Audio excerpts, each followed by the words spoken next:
Capricorn, welcome back to my channel. If you're a returning subscriber, thank you for coming back.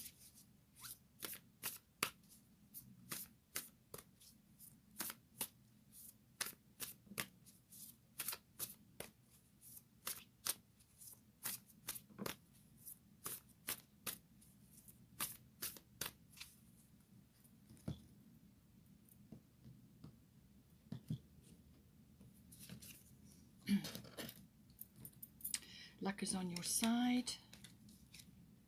And the bottom of the Moonology is New Moon in Leo. Confidence is your key to success. Okay, so let's have a look. Certainly, this is going with this this card. So confidence is your key to success. New Moon in Leo. Some sort of fresh start coming in. Some sort of you know, like almost like a clearing of the decks. Could be turning over a new leaf or something like that. But this is Leo energy, which is confident, it's creative, it's very outgoing, lots of fun, romance even, depending on your situation. And it's very much about projecting and being seen and coming out into the world, or somehow showing up either for yourself or in your circles or within your relationship, kind of taking a very playful, active, creative, loving, even romantic role can come in. But confidence is important here. So I feel this is coming in here because sorry, I just had to wait for the dogs to stop barking. Okay, so for you, we've got Lakshmi, bright future, and we've got first house, the body. A lot of yellow energy, which is the solar plexus chakra, which is all about confidence and moving forward, and your will, you know, your will to get things done. So certainly that is going to be an issue. First house is everything to do with the physical body, your appearance, your health, your vitality, your wellness, your, you know, your sort of life force energy, your chi energy. So all of that's important, and it can also be your own self-oriented interests and so on. But because this is a love reading, I feel it is also about what energy you're putting into the relationship and how you're steering your way within that relationship. Also, we've got Lakshmi, bright future, stop worrying, everything is going to be fine. So that is pretty much summing up the energy for you. Whatever is occurring, whether it's for you personally or within the relationship, there's a bright future, there's abundance coming in here for you. Lakshmi is a really abundant goddess, and she's saying that, you know, any worry and fear or anything that's inhibiting you, let that go, because it's only going to impede your progress. You need to actually be focused on the future, have a victorious mindset, feel strong in yourself about what it is that you're achieving in this relationship or whatever it is that you're working with, and be confident in yourself, your body, your appearance. And if you need to change that in some way, well, then go for it. But it's about being confident in yourself and in the relationship which you're trying to manifest here. But there's a bright future coming in for you. For your person, as I said, we've got Vesta, home. Your household situation is improving either through a move or a healthy change in the occupants. And then we've got ninth house, faith. So this is everything to do with the actual home environment. It can be, as they say, you know, something, as she says, something to do with somebody moving in or moving out. Or it could be just a relocation or a change within the actual home. And because you've got ninth house, this is about long distance travel. So it could be that, or international travel as well. Or it could just be that you are expanding in some way, which is like an adventure or an exploration of something. So trying something new, moving in a new direction. It's got that sense of adventure. So this is something that you're trying, something that you want to explore. It could be mentally or emotionally. It's also outlining that this person needs to have faith. They need to have faith in the outcome, faith in themselves, and that this is going to work out, and it will work out. There's also intuition, a lot of intuition going on, so they could be very well feeling this right now. They could be very well intuitively linked to you and into the situation. Perhaps you are moving in together now, or you are relocating, or something is changing. But there's sort of unknowns there, but it's that feeling of exploration and adventure. It's also the house of wisdom and the seeking of truth, finding that out and actually tapping into you know, the intuitive processes and belief systems. Religion may also come into this, so you may have different beliefs and it's understanding all that, how it all fits together. And certainly with a relocation or a change of some sort like that, there may be changes. You may have different beliefs, and now you're coming together, and it's the navigation of all of that. All coming in. They may be studying as well with ninth house. That's normally further education, like higher education. But it can also be issues to do with so legal things. So they may be grappling with something. Maybe they're changing something to do with their home. Perhaps they're selling, and now you're moving into a future together, or some other aspect. It depends on your relationship and what is unfolding for you. But having faith and having trust in the path. And having some sort of a feeling of adventure, but certainly a change in the home situation for them. Then for the situation, we've got Rhiannon, Sorceress, and we've got air element communicating. So a lot of blue energy coming in here. This is throat chakra, so this is very much about expression. And speaking things into existence. So whatever it is, your outcome that you're aiming for yourself or for your relationship, and depending on, you may only be just be starting, or you may have already been in this relationship for some time. So this is about manifestation. You are a magical person who can manifest your clear intentions into reality. So put your magic to good use, you and your person. Put your magic to good use. This is your ability to focus and having an intention, and then believing that that intention is already manifesting for you. And this is your particular brand of magic. It can also be manifesting circumstances around you, whether it's to do with a home or other elements that are coming in for you.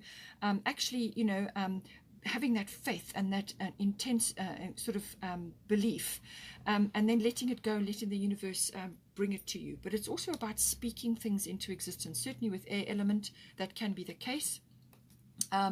This is the ultimate in manifestation. It's the air signs. So it's very much about communication, verbal, written, electronic. It can even be advanced electronics, or even science, bordering on science, this. But it's also about possibly air travel, and that may be coming in for one or either of you, certainly for this person, possibly. It's also about possibly going away or spending time away at a high place or a higher altitude, something like that. Getting perspective on things, rising up so that you get perspective, and certainly with Ascension and the sensitivity card, that will be relevant for both of you. So it's getting perspective. It's actually getting clear about what your intentions are. So clear intentions will manifest into reality, and then speak them into existence. So this is actually verbalizing, but in a positive way, thinking, but in a positive way. You want to manifest positive things, not negative things. So speak these things into existence. Use your magic. We all have magic. We all have our own brand of magic. And this is things that we can do to move ourselves forward, and to raise our consciousness, to bring about manifestations in whatever form that is for you. But certainly communication could be hot between the two of you. Also organizing things. Air element is everything to do with, as I said, the air waves and communication of all kinds. Now for the advice, we've got luck is on your side, new moon in Sagittarius. So some sort of breakthrough coming in for you, some sort of expansion, some sort of, moving forward towards possibilities. This is seeing the big picture, a bigger vision of things. And it's saying that there's breakthrough, there's luck on your side. Expansion is really the biggest meaning for this. But it's a new moon, so this is something new coming in for you. As I said, it's a clearing of the decks, starting a new process or starting a new cycle, something like that. And you also had new moon in Leo. So this is definitely some clearing, some sort of starting. Perhaps you're starting your lives together, or either of you is rearranging and shifting things. And there's don't get too caught up in the details. See the big picture and move towards that boldly, which is what Freya is saying here. So Freya, unleash your adventurous side, take risks and be daring. And this is why you have the ninth house as well, because for your person, but as I said, these qualities may be interchangeable. Ninth house is about exploration and adventure. So there's some sort of risk, there's some sort of bold action required. She's got mountains in the background. So there's something about that, getting a new perspective, trying new things, just going for it in general, appreciating your sensuality and your your sexuality, appreciating your body, which is why you have the first house here. And don't be afraid to flirt, to try new things, to actually be expansive, which is very much what the Sagittarius energy is all about. And this is something new. This is a new phase. With Neptune coming in, this is also about tapping into, to the universe, and this can be through dreams. This can be through your physical, your actual sleeping dreams, but also your personal dreams. Bringing that down, manifesting that. There may be some adjustments required in order to go ahead with this.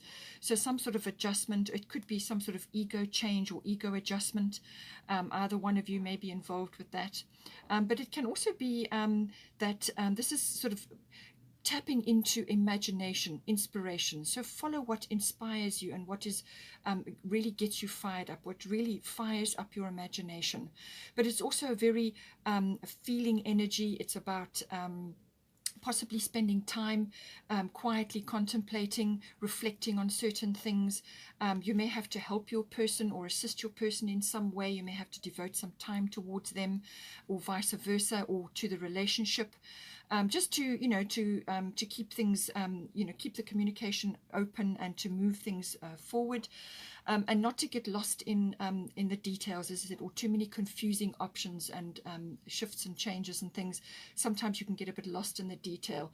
Just keep focused on what is important, and take bold action, but also look at the big picture. Okay, that is what it's saying here.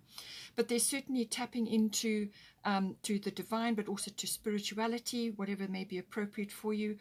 It can also be sort of healing, accessing deep healing in some way. Perhaps there's aspects of this relationship which are going to bring that about in some way. It can also be karmic related. Perhaps your person and you have a karmic contract this time around. More than likely you have, and you are working your way through that. And so issues around this are going to pop up to deal with, and this could be to do with this relocation or changing or shifting. And it's very much about tapping into the emotional side, the intuitive flow, and working with what is unfolding, working with, navigating the situation, and some sort of withdrawal or some sort of retreat periodically just to recenter and get your energies right is important as well. And this can also be service to others in some way. And that's why I feel you're going to be giving time to your person or to the relationship, because there's aspects that need to be worked on. And this is why you have giving here. So you may be sort of allocating time or energy to help process things and to help move things forward, and to bring this new adventure or this new start into being. For the advice and for the for the outcome, for the potential, we've got Irene, peace, and we've got second house. So Irene is saying, lovely watery energy, there is no need to worry as everything is working out beautifully. So you also had Lakshmi here, bright future, do not worry. So this is the theme that you may be concerned about, something that is pressing in on you. But she's saying, don't worry, your needs are going to be met, things are going to work out. Just relax, be tranquil, and focus on this peace. Come back to peace anytime that you feel that things are getting a little bit difficult or uncertain. Then come back to this and release worry, because otherwise you become a magnet for the things you are worrying about. So release that, relax in the knowing that everything is working out beautifully. Second house is usually about income, money issues. So that may be relevant to what it is that you're undertaking here. But it can also be property related. And this can be real estate, land, or actual property, houses and things like that, or whatever, ownership of that. It can be ownership of other things as well, ownership of anything really, any kind of possession, material goods. So don't get too caught up in that, because there may be some aspects of this which are causing you worry, and to not let that overtake you. This may also affect your self-worth, or your value systems. So don't allow over materialism or getting concerned about that to destroy your peace. Okay, allow the universe to help you. So this is about, again, manifestation, positive thoughts, positive words, speak things into existence. And this is about, you know, handling this, as best you can, looking at your income, thinking about different ways that you can use it or utilize it, or with this property situation, thinking about ways that you can actually move it forward, using all your skills and talents between the two of you. I'm sure you can come to some agreement or something to do with that. But always come back to this, because the more peaceful you are, then that is what you will attract. So peace within, peace without. As within, so without. So always come back to this energy and keep the communication lines open. So we've got 5th house creativity here. So this is all about creativity, which is kind of connected to the new moon in Leo. It's also about children. You may be thinking about starting a family, or maybe there are children involved here. There's also, this is about your particular brand of individuality or originality, bringing that into the relationship, and this lovely, playful, childlike quality. It's also about recreation, and doing things that are good for you and pleasurable for you. Anything pleasurable and fun and enjoyable to do, make sure you do that as well. To make time for that within this scenario, to lift the energies up, to raise your consciousness, and also to bring you into the moment. Any creative outlets or any sort of activities bring you into the present moment. This can also cover love affairs as well, so, and everything to do with that. So this may be a love affair, you may be this unfolding for you. So it's all about tapping into that, and there's also risk element involved with the 5th house. And you had this here, take risks and be daring. So I do feel there's an element of that, something that you need to actually put your faith in and go for it. It's coming in very strongly for you. Also, just in general, be discerning about who, what, and you know, things around you, things in your home, but things around you, and also things that trigger you, because as you arise up on the ascension path, and you raise your consciousness, then the sensitivity comes in. So you are becoming increasingly sensitive. Avoid harsh relationships, environments, situations, and chemicals. So be discerning as you work your way through this, and as you reestablish yourselves. Whether this is in a home together or however you're doing it, there may be adjustments that you need to make. Take advantage to get rid of clutter, get rid of things that have old memories attached to them. Clean up your home, get rid of clutter, as I said, and emotional clutter as well. Release everything, be discerning about your environment, keep it simple and high vibrational, and that will help you ultimately on whatever it is that you're choosing to do here, or whatever you're trying to manifest. You want to be in this, compassionate and loving space, and you want to be in a peaceful space, okay? The blue is coming in very strongly, and the green with the heart chakra. So with the 2nd house, as I said, you may find that there are material possessions or things around you which are kind of cluttering up. You want to let go of those, or you want to only streamline and have what really is going to enhance you and your lifestyle and your potential new life together. You only want things that are going to enhance that. You only want things that are going to be happy for you to look at and enjoy, and which are going to be useful and purposeful for you. So release things, whether it's baggage or clutter or emotional clutter. Let go of things, be discerning, sort through things, and make sure that you let go of what you do not want or do not need any longer, or what is not serving any purpose. And this can also be relationships as well. This can be people around you or around your relationship. You may find some certain situations are triggering, and that's why you need to be discerning. Limit exposure, you know, just, it also could be just because there's some sort of changes going on, whether it's in your own physical body, in your own environment, and your person as well. There's a lot going on, and you want to, you know, handle that in the best frame of mind possible. And you'll see, you know, when you've got a lot going on, your sensitivity does tend to rise up. So make sure that you are, you know, enjoying peaceful time, quiet time, where you are clear of all of those things. And if it's time in nature, then so be it. Okay, Capricorn, I hope you enjoyed that. Please take care and have a wonderful month. Don't forget to like and share, or like and subscribe. And I will see you next time. Take care.